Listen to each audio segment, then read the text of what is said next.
Hello, book babes. Oh my gosh, I'm so excited. So this is going to be the start of season 2. We are starting a new book. So for our book babes club, this is their January book, and it is Think Like a Monk by Jay Shetty. If you are watching live, this is what this looks like. And we were just talking about this was just the juiciest book to pick for January.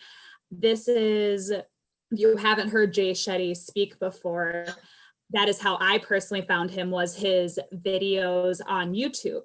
And the way his accent, the way he speaks, he has such a different take on things that just make it so simple though. When he explains things, I feel like I'm always just listening and going light bulb, like, oh my gosh, yes. Oh my gosh, that makes sense. Oh my gosh, I love the way that you stated that. So when we had asked back in December to our book babes, what book are we looking to go into? We gave this option, and when they had selected, I was like, all right, I can see some Jay Shetty. I've never read the book. Let's dive in. Oh my gosh. Mind blown. I wasn't ready for all of the good that this book is. This book has all of your combinations, I feel like, of you're reading your passages. It has really great quotes. It has activities that you can try. There's pictures within the activities. And I feel like as a learner, there's the different type of learnings, which you can be an auditory learner, which means you learn from hearing, a visual learner, which means you learn by seeing, hands-on learner, you do it. And I feel like this book just really kind of covers all of that in one book, which makes it so tangible. And that's something that I love in these books that we're reading, is being able to tangibly take it and apply it in my life. And even just within the first pages, I was like, there is so much gold in here. And I think you've heard him speak, haven't you? Yeah, he actually spoke at one of our leadership events. So like with the company that I work with, I had earned this event and he was one of the speakers there. And I could listen to him talk all day long, for one. For two, he just has he's just so eloquent. Like he speaks so well, and he's just very down to earth. And when this was recommended and voted on for our Book Babes Club, I honestly had no idea what to think of it. He had gifted everybody the book. So I had gotten it, but I haven't dove into it. I didn't know what to expect, or even like Think Like a Monk. What does that even mean? I don't know. So opening the book for this specific reason, for our book club, I didn't know what to expect, but I am blown away, in love, obsessed with this book. I'm going to read it multiple times. And like you were saying, the way that he writes it, not only does it teach, it guides, it gives us action steps so we can apply it, instead of how sometimes when you read something, it just kind of goes in one ear and out the other.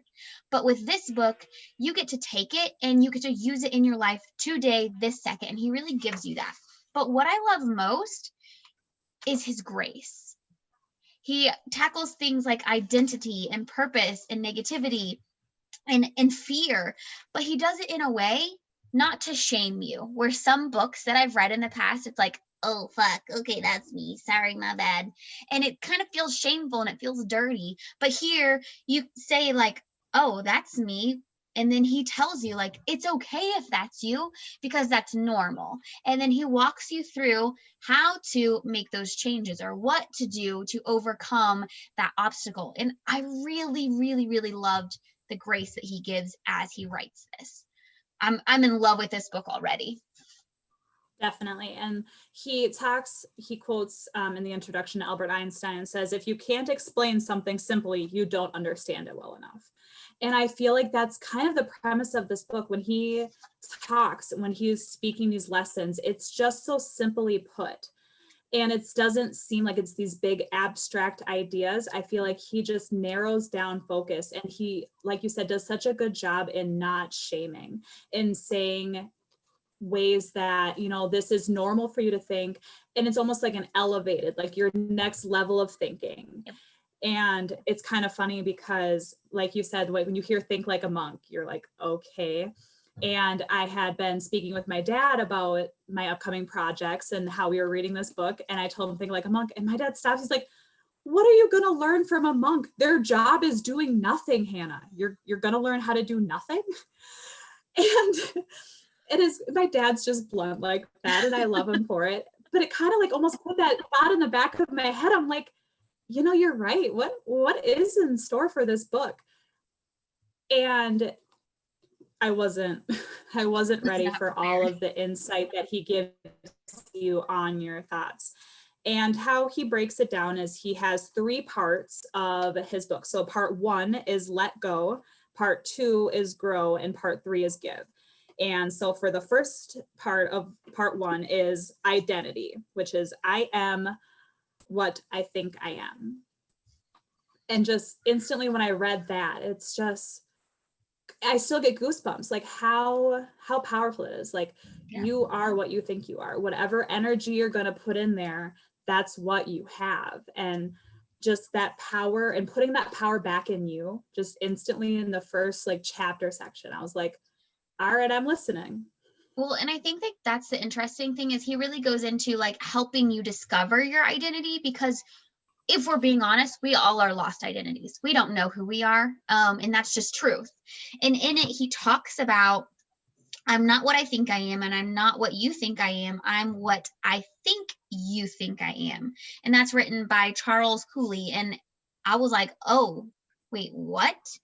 We think of ourselves like our whole identity is wrapped up in what we think other people think of us. So we may have no idea what someone else, that stranger across the street, you know, the neighbor down the road, we don't actually know what they think of us because they've never told us, like it's never come out of their mouth and they've said it. But we show up in a way to impress them, or to, you know, we show up in a way so that they think a certain way about us. And when I read that, I was like, oh, okay. Well, that makes sense. That introduced keeping up with the Joneses. Like, we're always trying to impress someone else because we're living for that version we think that they're thinking. And that's, it's insane, because we're changing who we are and what we do so that we can live up to that standard that may or may not be true at all. Exactly. And he kind of talks about like how you have different personas. You have personas that you play online or at work or with friends and at home. And they're all different versions. So they're not necessarily not you, but they're all these personas of you. Mm-hmm. And when you have so many of these personas, there's so many layers to your identity. It says our identity has so many layers that we lose sight of the real us if we ever knew who or what was there in the first place. And how true is that? I mean, we know how we might know how we are as, you know, the wife or the mom or, you know, whoever you're showing up for your work or such. But who are you if all of those layers were removed? At the bottom, at the end of it, who are you? And then he kind of goes into talking about your values and what those are and how those shape who you are after all those personas are gone. And it's just enlightening, to say the least.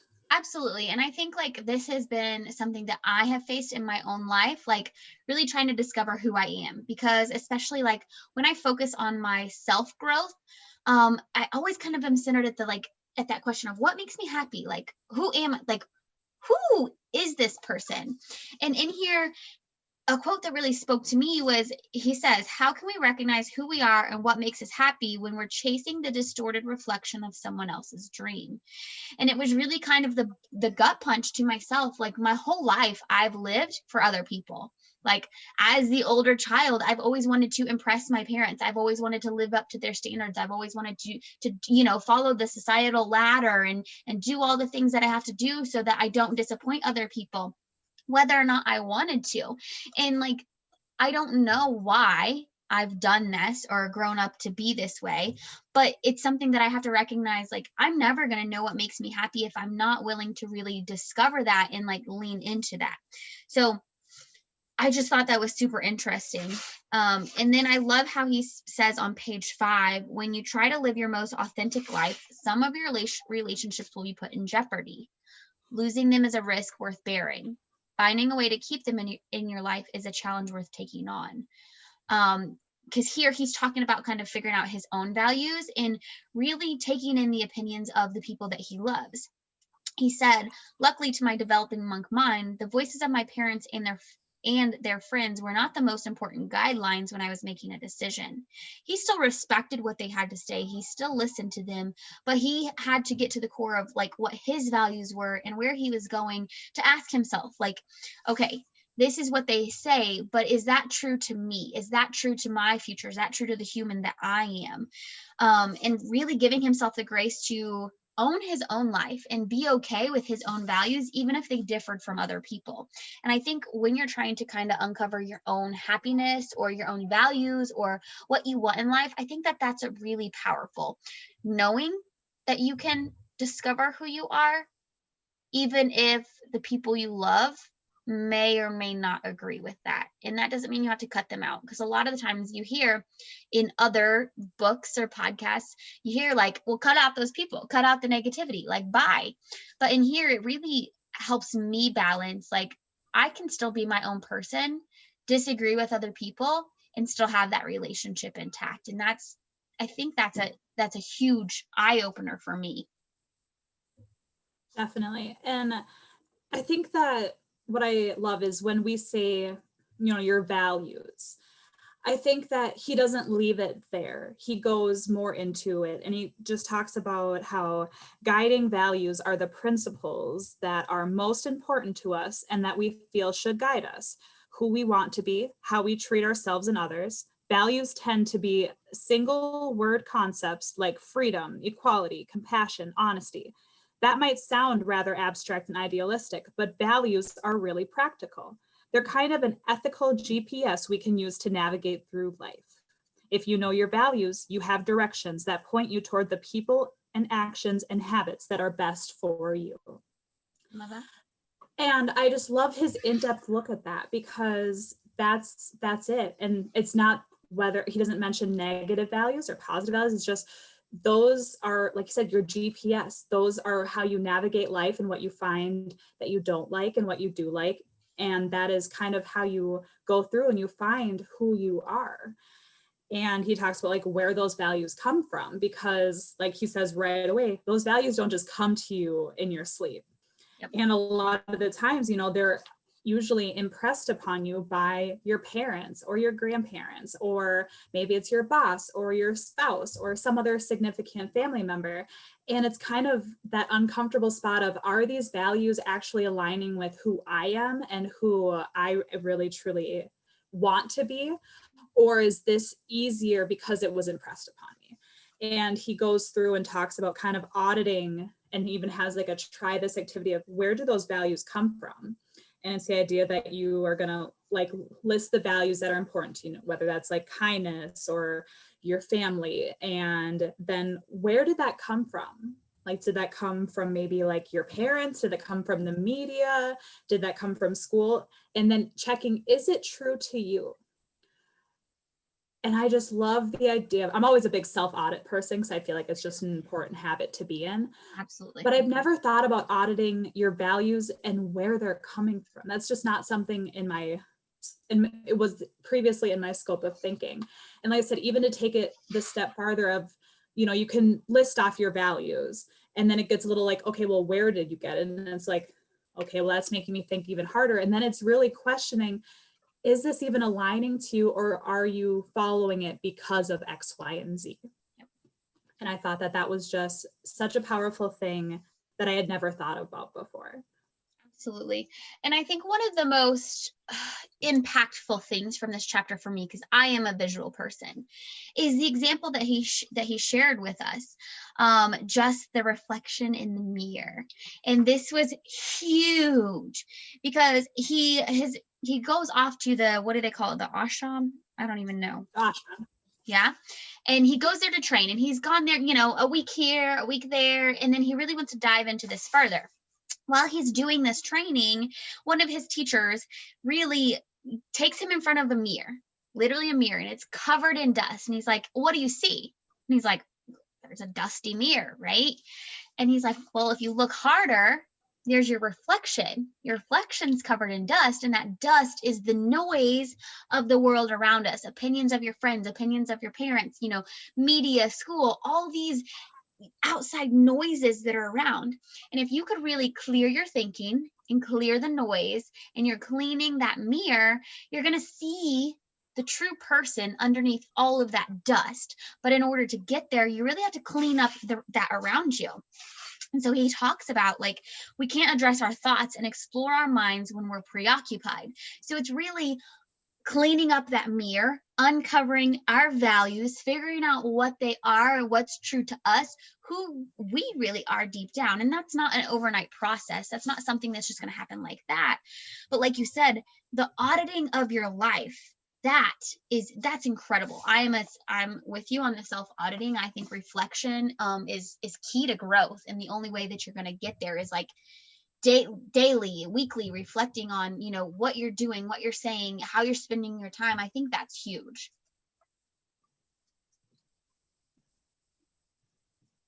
Definitely. And he even gives you better examples of what to audit, because I think sometimes it's kind of an abstract idea, like, what do you mean by audit my life?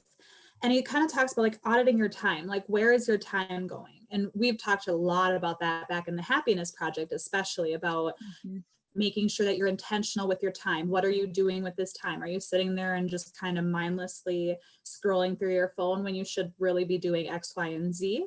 Or is this intentional time that is set aside for that? But then he goes into more of auditing your media. How much media are you consuming and what kind? And just listening to what kind of social apps you're following. And, when you look at your feed, are you getting fed negativity and all the problems, or is your feed mostly positive and reinforcement and stuff like that? And then going into auditing your money, which is another thing that's just 3 things that help you kind of figure out, not so much even just like in the day-to-day where it's going, but why is it going there? And that kind of goes into like curating your values. Doing those self audits will tell you a lot of what you value by how you're spending your time. And he talks about, you can say whatever you want. You can say your value is family time, but if you audit your time and your money, and it turns out that everything you're doing is you're buying clothes for you, or you're doing this for you, and when you have free time, you're, in your room or you're on your video games, are you really valuing family? Because it's those actions that are going to actually tell you what your values are, not you. Absolutely. And something that I found really powerful, it's in the little money section here, but it goes with everything. And here's examples that he gives. He says a 60-minute TV show, and we think, oh, that flew by. But a 60-minute lunch with family, we think to ourselves, oh, will this ever end? Or everyday coffee habit, which is $4 a day, which is $1,500 a year, we think, oh, I need that so much. I need that coffee every day. But if we look at fresh, healthy food choices, it's $1.50 a day, so about $550 a year, which is way less than the coffee. And we always think, oh, we can't do that. Healthy food's so expensive. It's kind of like that, the punch to the gut, like, wait, are you actually being honest? Or are you just saying that? And I thought that was super, super interesting there. And he goes in and talks about, the different values in like the lower values, the higher values, because he gives you different ideas of what different things values are. And one quote that his teacher had said was, there are always more ways to be pulled up than to be pulled down.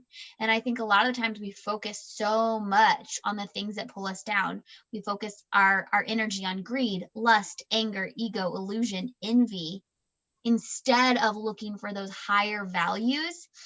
When instead, if we were to look at the higher values, we have so much more to choose from there that's really going to pull us up and make us feel better. And I just thought that was super powerful. Like, there's always more ways to be pulled up than to be pulled down.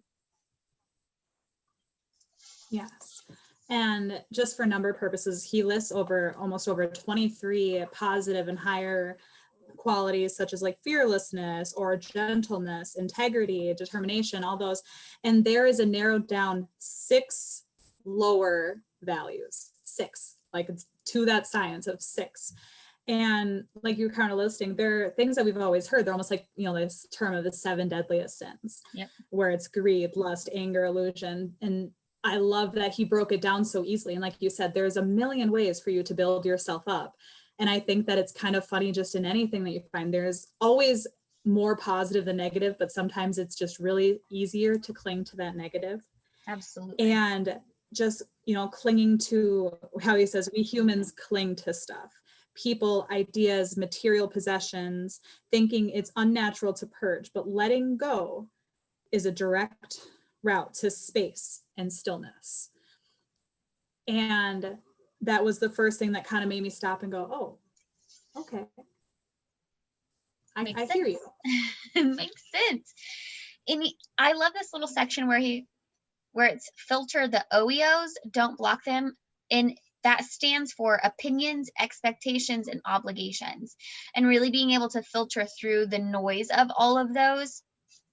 And how do we do this? He talks about looking for different qualities that I look for or admire in other people. How many times do you follow someone on social media because you admire something about them? You admire something about them. Sometimes, right, if we let our lower values take over, then that inserts judgment and comparison. And then we start to pick and we start to compare ourselves and we start to judge ourselves, or back and forth.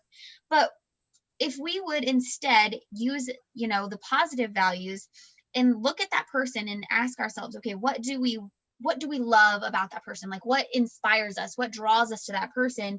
What's that landmark we should use to guide ourselves through our own lives? What do we want to learn from them? And where can we really go with it? And I thought that was when you can find people to fit in those values who are going to help teach you those different things. So like for me, I'm into health and fitness. So I get people who want to be motivated to work out, who want to be motivated to be happier and healthier.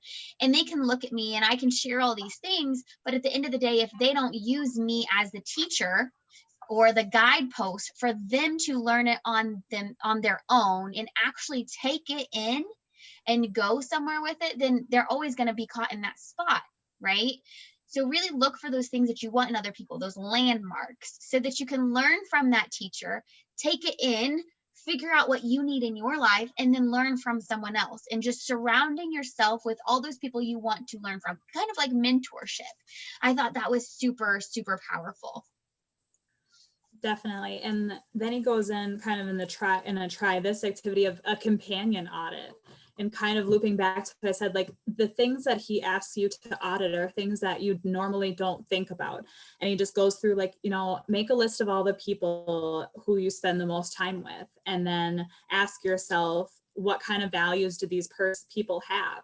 And are you giving the most time to the people who align most closely with your values? And I think that so often it's heard that you become a representation of the 6 people that you put around you. So who are you surrounding yourself with? And I love that he kind of just talks, and even with some studies that were done in Massachusetts, that if a friend who lives within a mile of you becomes happier, then the chances of you also becoming happier increases by 25%. That's crazy. So, and we talk so much about the ripple effect. That is a 25% chance if you are happier and are taking action in your life to be more productive or, be more intentional. That is a 25% ripple effect into who you surround yourself with. And imagine if you're surrounding yourself with people who are also doing the same thing. That's like a constant back and forth, by you elevating yourself and them elevating yourself, you're elevating each other.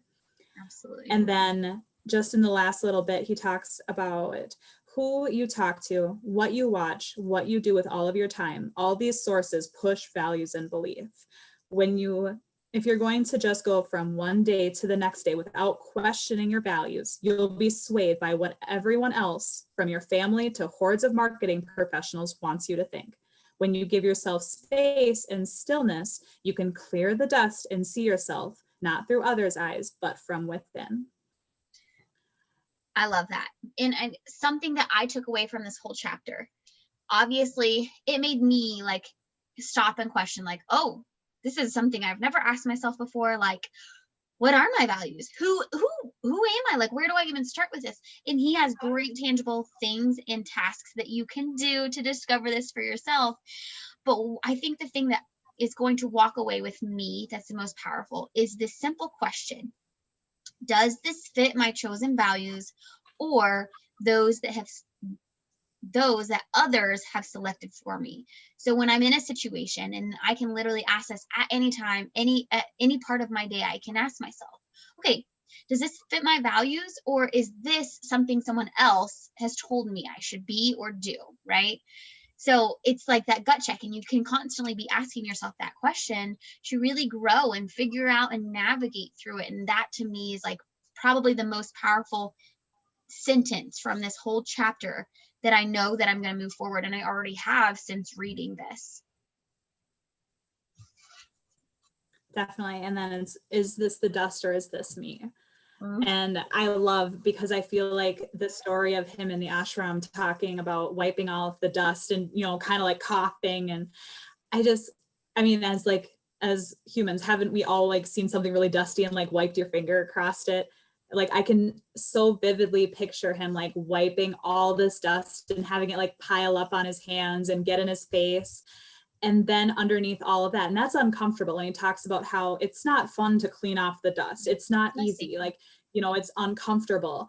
But at the end of that, when you're really looking at who you are, like that's where you have that peace. And when you find there, navigating everything else from that point is so much easier, because you said you have that direction, you know where you're going, and you're aligning yourself and constantly going in a path that's going to get you farther. And I think, isn't that kind of just like the human goal, is to know who you are and where your purpose is and having a direction? And I think that this was probably the most tangible. It just wasn't abstract. It wasn't just like left you with a question of who you are.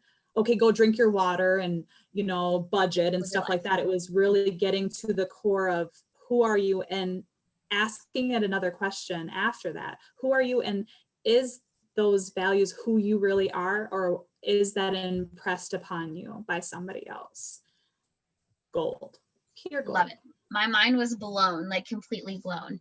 That pretty much wraps up all of chapter 1, our biggest takeaways. I'm so glad that you were here to sit with us. I hope that you enjoyed this chapter as much as we did.